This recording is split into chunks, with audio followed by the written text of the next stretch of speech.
शहरातील नागरिकांना महावितरण कार्यालयाच्या वतीने प्रिय उपभोक्ता भारत सरकारने दिनांक 17/8/2021 रोजी जारी केलेल्या राजपत्र अधिसूचनेनुसार जर तुमचं मीटर स्मार्ट मीटर नसेल तर हा संदेश मिळाल्यापासून 48 तासानंतर MSEDCI महावितरण किंवा त्यांच्या अधिकृत प्रतिनिधीद्वारे तुमचे सध्याचे मीटर बदलवून त्याऐवजी नवीन स्मार्ट मीटर बसवण्यात येणार आहे असा मेसेज ग्राहकांना पाठवण्यात आलेला आहे।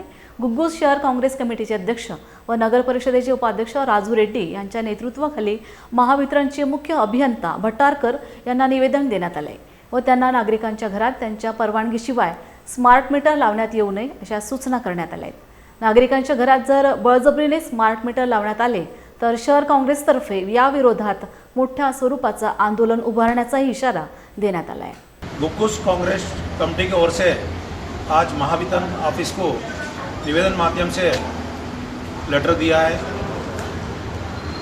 आप लोगों की मोबाइल में, शायद सभी के मोबाइल में 48 घंटे के अंदर में स्मार्ट मीटर लगाएंगे ऐसा मैसेज आया होगा। मैं गुग्गुस जनता से आह्वान करना चाहता हूं कि आज ही जो मीटर लग के है उस मीटर में आपको इलेक्ट्रिक बिल कितना ज़्यादा आ रही है अपने को मालूम है, फिर भी अपन इलेक्ट्रिक बिल भरते हुए जा रहे हैं। स्मार्ट मीटर लगाने से बिल डबल भी होने वाला है और अपनी मर्जी से जाकर आप बिल पे एक दिन भी लेट होता तो बिल कटने वाला है। इसलिए मैं गुग्गुस तमाम जनता से आह्वान करने के लिए आज यहाँ निवेदन दिया गया है।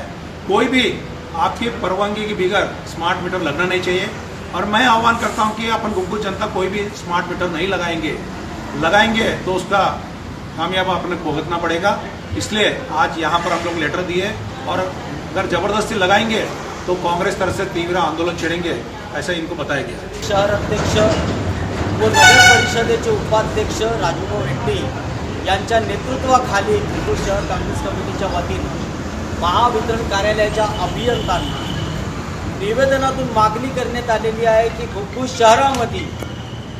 शहरातील नागरिकांच्या परवानगीशिवाय स्मार्ट मीटर लावण्यात येऊ नये।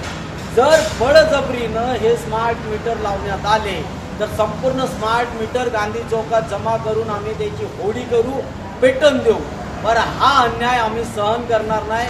हीच आमची महावितरणाला विनंती समजा किंवा मग खुली धमकी समजा, पर आम्ही हा अत्याचार सहन करणार नाही म्हणजे नाही।